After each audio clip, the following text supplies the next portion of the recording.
A paz do nosso Senhor Jesus, glória a Deus pela oportunidade de mais uma vez estarmos juntos na presença do Senhor.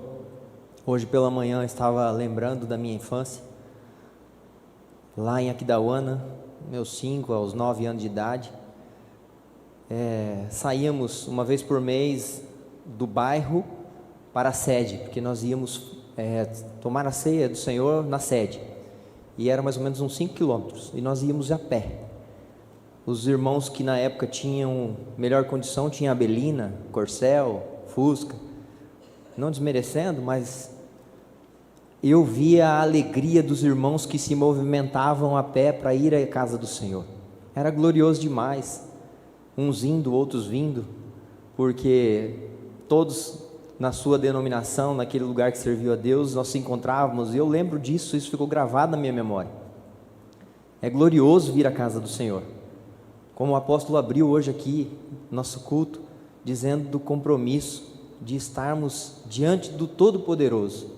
Para muitos tem virado rotina, só faz parte do contexto de vida, eu tenho que ir na igreja, mas não é assim, não deve ser assim. Nós temos que ter o ardor no nosso coração, o fervor de nos dirigirmos à casa do Senhor. Eu lembrei até do meu cachorro. Eu tinha um cachorro chamado Pônei, um vira-lata grandão, muito interessante. Quando nós íamos na congregação que ficava perto de casa, ele seguia nós, e ele era fiel, todos os cultos estava lá. E o interessante é que depois do culto, ele escolhia algum casal que tinha criança, e ele acompanhava o casal até a casa, e depois ia para nossa casa. Eu só vi ele uma vez sem demoniar, quando ele viu um gato na rua voltando. Meu Deus, que piseiro que ele fez! Mas era glorioso, um cachorro compromissado, estava todos os cultos, ele ficava lá na porta da igreja.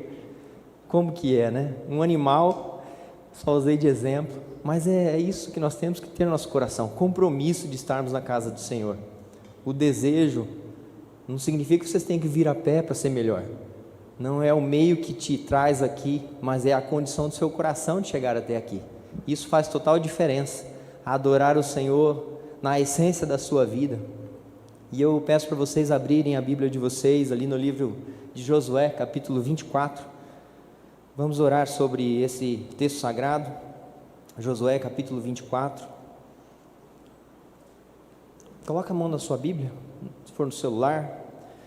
Ó Deus, aqui estamos, ó Pai, diante da Tua presença. A Tua palavra será ministrada nessa hora, Pai, e nós pedimos que o Teu Espírito Santo venha, Senhor, de uma maneira poderosa e extraordinária em nossas vidas neste momento, tirando toda a dúvida, todo medo, todo receio, Senhor, que encontre em nós um coração fértil, que a semente da Tua palavra venha germinar, produzir em nós vida, Senhor, mudando comportamentos, mudando, Senhor, fazendo alinhamentos naquilo que o Senhor deseja manifestar nesta manhã sobre a vida de cada um de nós.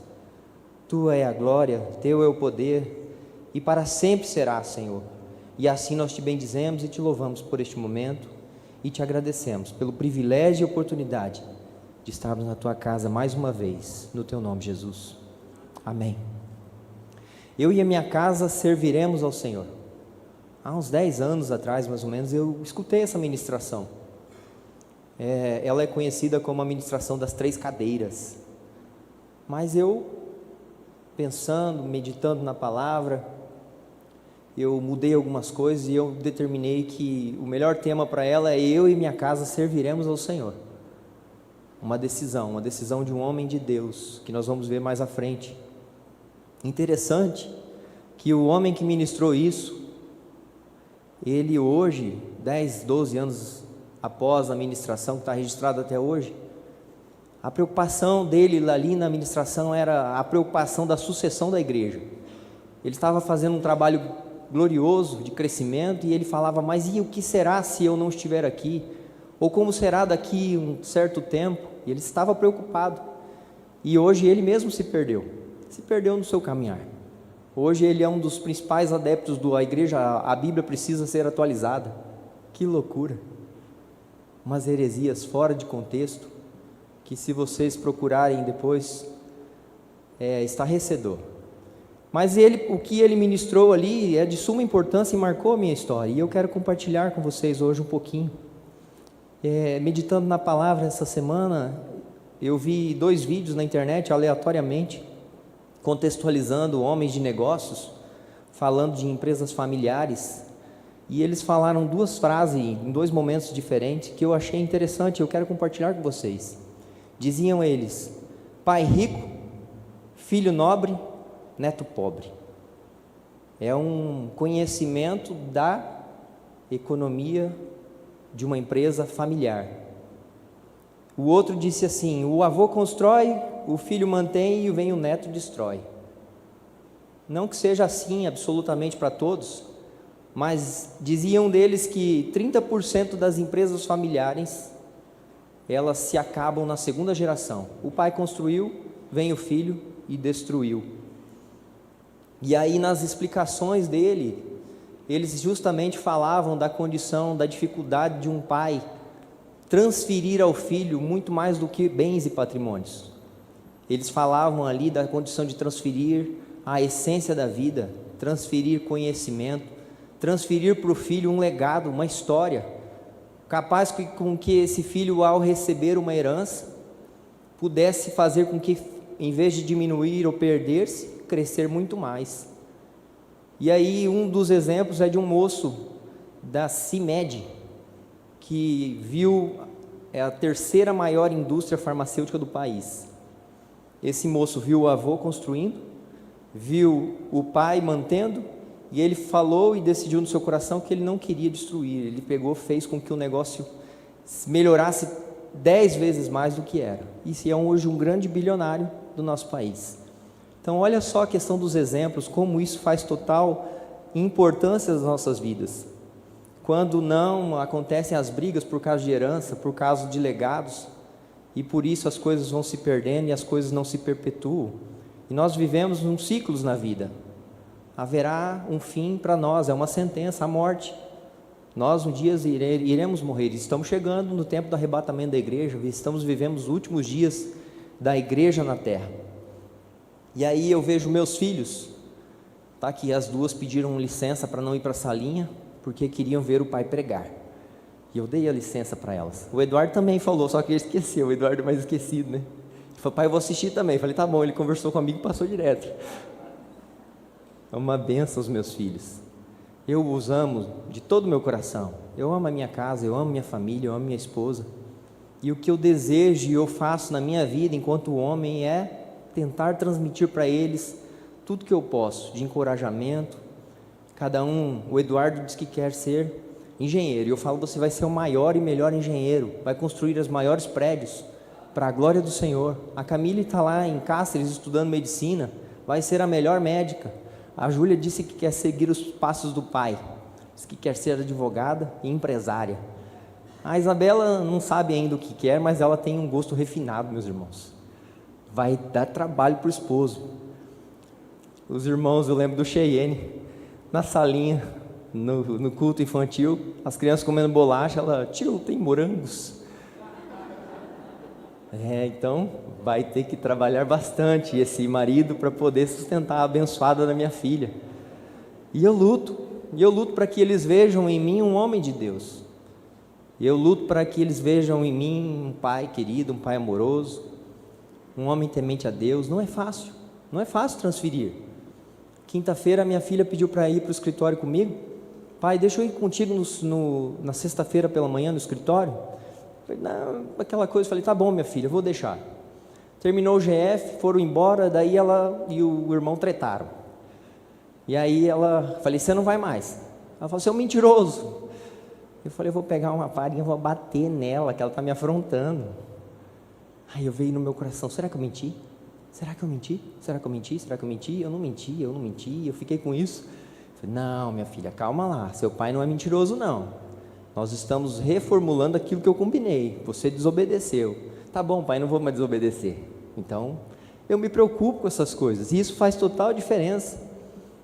Eu desejo a prosperidade para eles, mas muito mais do que a prosperidade, eu desejo transferir um legado de vida, bons costumes, bons exemplos, para que eles vejam em mim, vejam na mãe deles, aquilo que eles querem de referência como homem, como mulher. Eu ensinei o Eduardo esses dias a abrir a porta do carro para as irmãs, foi engraçado demais. No começo ele fazia emburrado. Hoje ele já abre a porta para elas. E a pequenininha, nós saímos do culto uns tempo atrás, a Júlia foi no impulso, abriu a porta. A Isabela, não, pá, bateu a porta de novo, cruzou os bracinhos, esperou o irmão abrir a porta para elas. Então, meus irmãos, bons costumes, boas práticas. Nós estamos vivendo uma geração muito frágil hoje, muito individualista, cada um por si, e cada um que se vire. Nós não podemos deixar transferir para os nossos filhos esse legado do tempo atual. Nós temos que manter as nossas raízes, e principalmente as raízes de homem e mulher de Deus. Eu fico olhando a questão da minha família, e eu vejo ali, nós tivemos uma oportunidade gloriosa dos dois lados, tanto paterno como materno, nascermos no lar cristão. O meu pai, quando nasceu, logo seu pai faleceu, mas a mãe dele foi uma grande pregadora da palavra. Então ele cresceu nesse ambiente, meu tio cresceu nesse ambiente. Do lado da minha mãe, meu avô, também da mesma forma, um pastor, sempre cultuando a Deus na sua casa, sempre abrindo a porta da sua casa. Mas alguma coisa aconteceu no meio do caminho, eles se foram já. Os avós se foram. E os meus tios se debandaram para a vida, achando, a ponto de dizer para mim, um desses dias atrás no escritório, que ele nem sabia mais se Deus existia mesmo. Então, o esfriamento, a transferência em alguma coisa falhou. Alguma coisa se perdeu. E os meus primos, pior ainda. Salvo alguns, é claro. Salvo alguns que estão na casa de Deus. Mas eu olho para a minha vida, olho para a vida do meu pai, dos meus irmãos, eu dou glória a Deus. Porque eu estou na casa do Senhor, meus irmãos estão na casa do Senhor. Minha irmã está congregando conosco agora. Meu irmão está com muita vontade de vir para cá. E ele vai vir, para a glória do Senhor. Mas a maioria, meus irmãos, distanciados da casa do Senhor. Eu fico pensando na nossa igreja, 20 anos, né, apóstolo? 20 anos, meu Deus, uma caminhada. E se o apóstolo não existir mais? Não quero que o senhor morra não, apóstolo, nós vamos para o arrebatamento junto.